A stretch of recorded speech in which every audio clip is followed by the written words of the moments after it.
तो पहले पाठ में समास में हमने पढ़ा है समास के भेद, समास की परिभाषा और तत्पुरुष समास।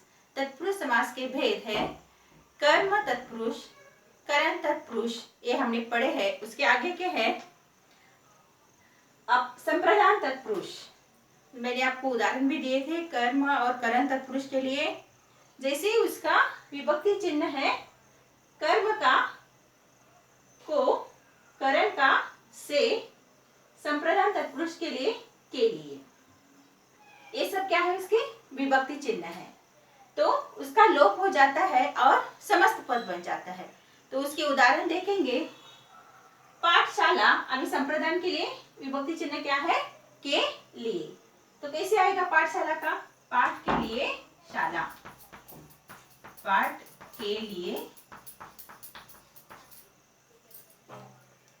शाला, पाठशाला।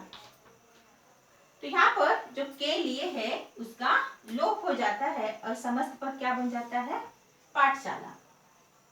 तो किसका उदाहरण है संप्रदान तत्पुरुष समास।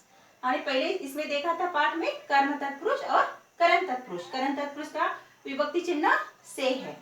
कर्म का भी हमने देखा था सुख को प्राप्त, सुख प्राप्त। करण तत्पुरुष का विभक्ति चिन्ह से।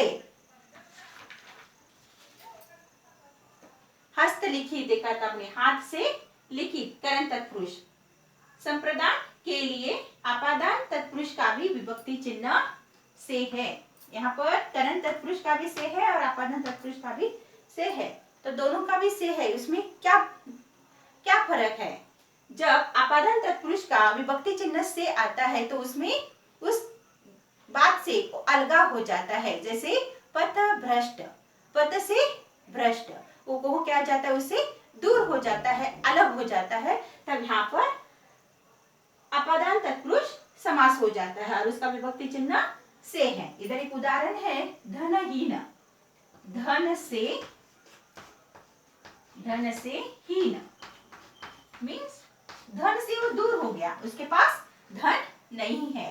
तो ऐसे आएगा। तो इससे में फर्क समझ में आया आपको।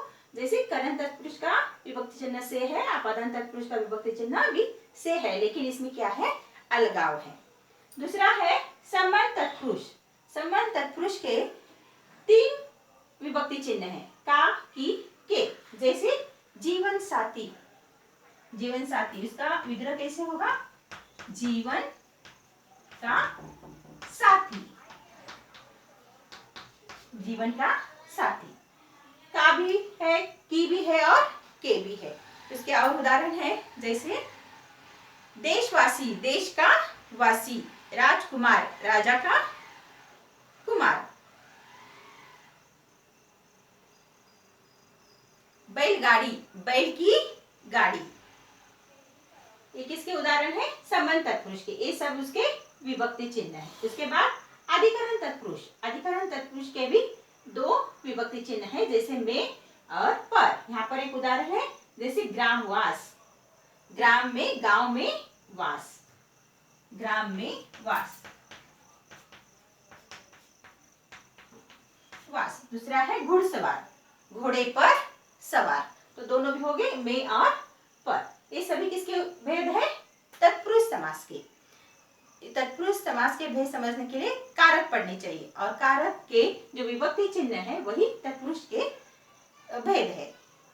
तो यहाँ पर हो गया तत्पुरुष समास। उसके आगे का है कर्मधारय समास। तो कर्मधारय समास किसे कहते हैं? जिसका पहला पद विशेषण हो और दूसरा पद विशेष हो तो कौन सा समास हो जाता है कर्मधारय समास।